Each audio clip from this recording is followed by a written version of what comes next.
Hello my bookish lovelies, Kira here, and today I'm going to be doing a first, hopefully, in a series of videos that I want to kind of dig into a lot of the author's work. This is actually titled The Author Spotlight because I'm going to try to mass read a few books by an author every month and discuss more than one of their works. For this month, I actually picked Akemi Dawn Bowman, who is the author of Starfish, Summer Bird Blue, and Harley in the Sky. I will be doing completely spoiler-free reviews on all three of these books in this video. Now, I actually read these in publication order because I wanted to see the overall progression of Akemi Dawn Bowman's work. So the very first book in this is actually Starfish. Trigger warnings are for emotional abuse, neglect, gaslighting, racism, and discussions of sexual abuse. Our main character, Kiko Humira, is actually half Asian, and she is desperate to get into an art school. She has really high hopes of going to Prism Art School in New York City. It's been her dream for a very long time. She's already applied and she really hopes to get in. She's very, very shy and she keeps to herself a lot, but a lot of that is, as you continue on through the book, you see as a result of her mother, who's extremely narcissistic. This book did an excellent job of capturing a narcissistic personality, implementation of being narcissistic, and how it affects people over a long period of time who are close to a narcissist. So some of the examples of Kiko's mother being a narcissist is she says things like, "Why do you have to make everything so difficult?" And she's constantly bringing things back to herself. She's constantly like not wanting to talk about the important things. She's basically emotionally absent from Kiko and her siblings' life. Well, Kiko has lived most of her life like this.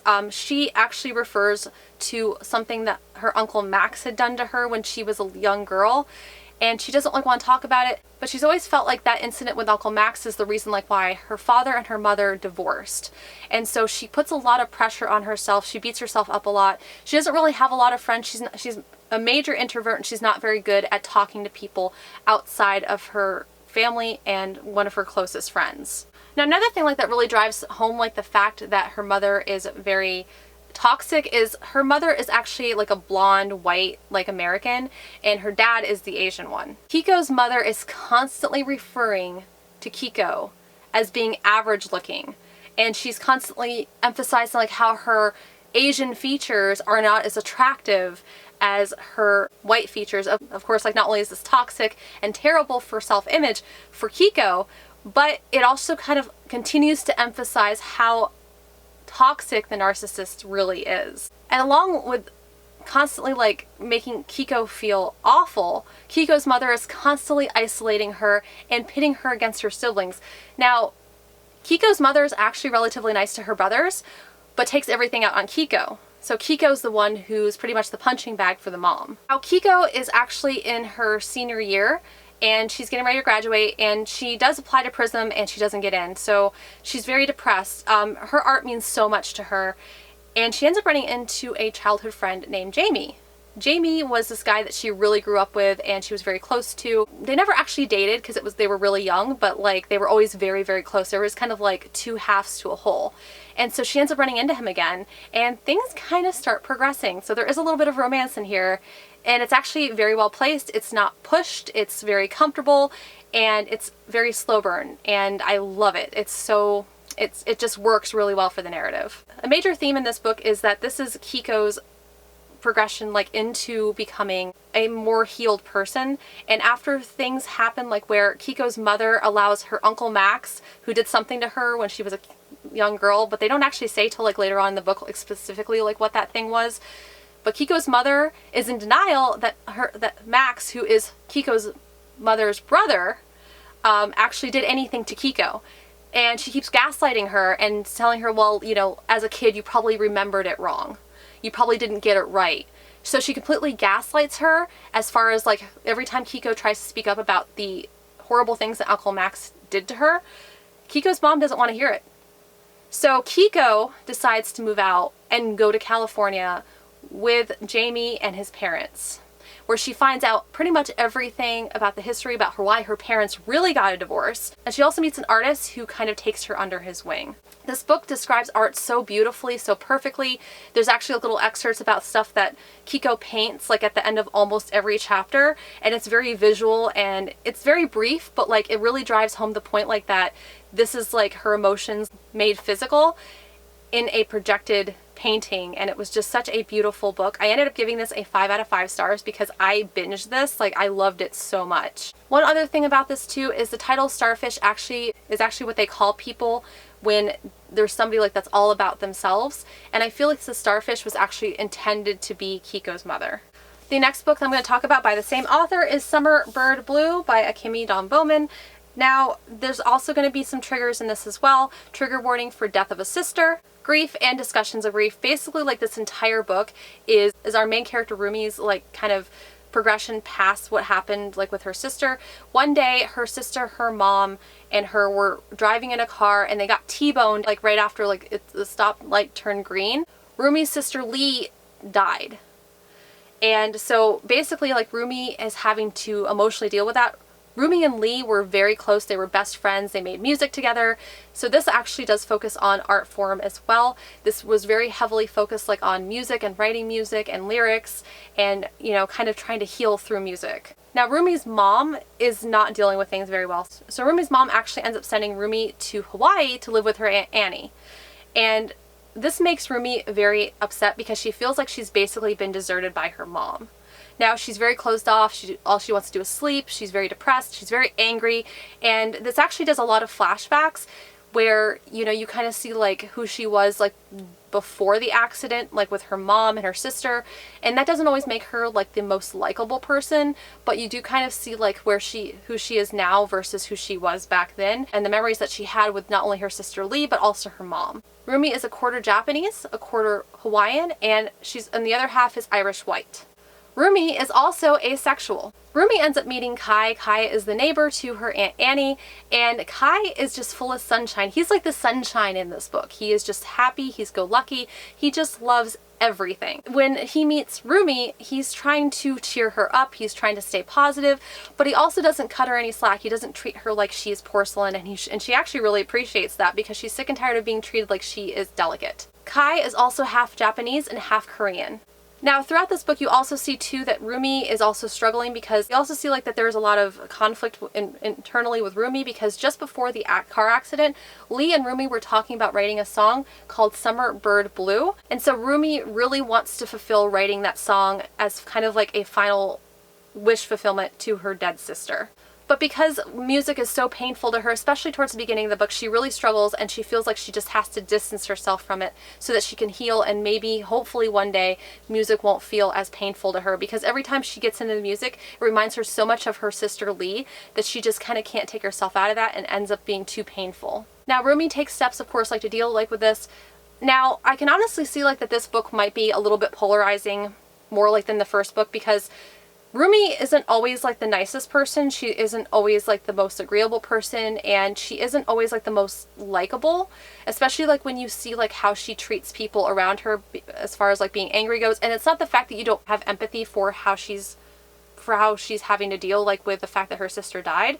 It's the fact that she gets really cruel like to some of her direct family members, and she doesn't always you know, handle things the best. I feel like would be polarizing to some people. I feel like you either love Rumi or you have lukewarm feelings about her, and I kind of had more lukewarm feelings about her like than I absolutely adored her.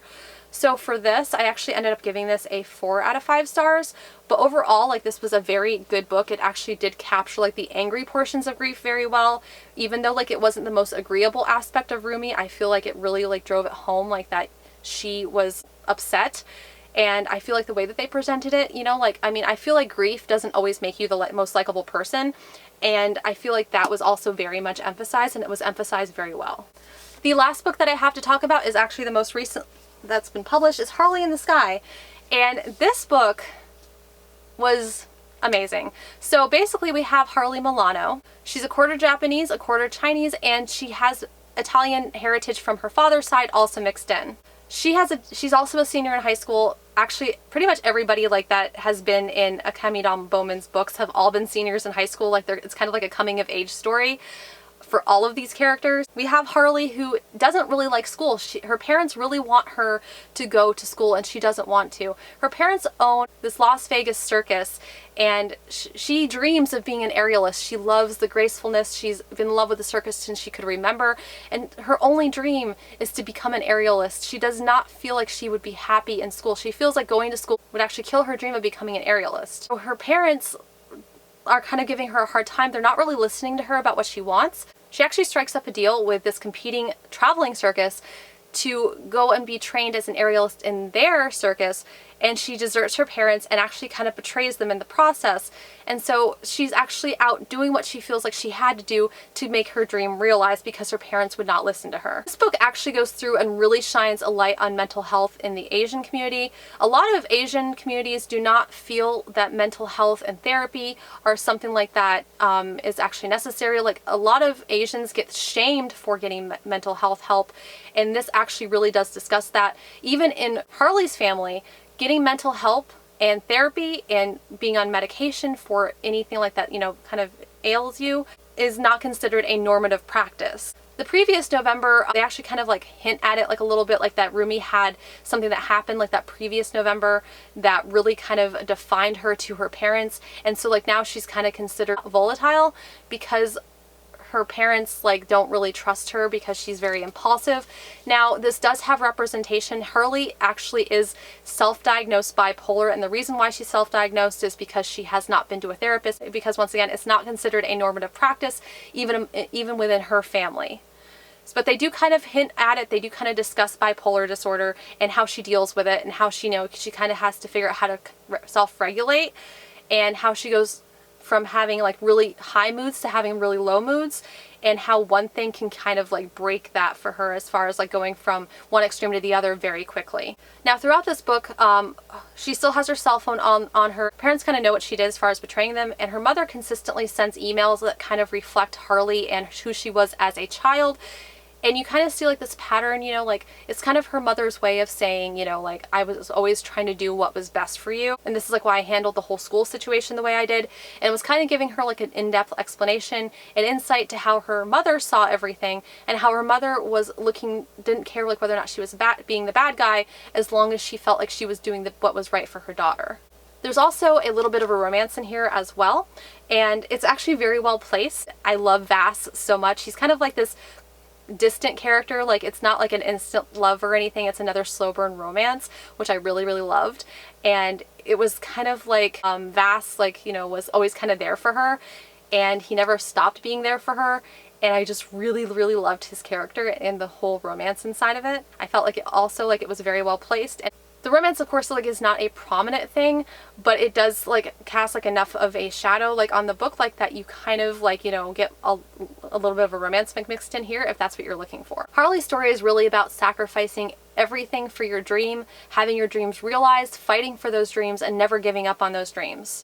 It's about being true to yourself at all costs. I absolutely love this. This was beautiful. I ended up giving this a 5 out of 5 stars. This book is actually the one that really kind of hit home that this is now officially an auto-buy author for me. Like, I will read anything this author writes. To kind of sum like up everything like that Akemi Dawn Bowman really is, she likes to write about art. She likes to write about, you know, finding who you are apart from your family and going out into the world to do it. She's all about, you know, like coming of age stories, self-discovery, and kind of developing yourself, not just, you know, in relation to the people around you, but also through art.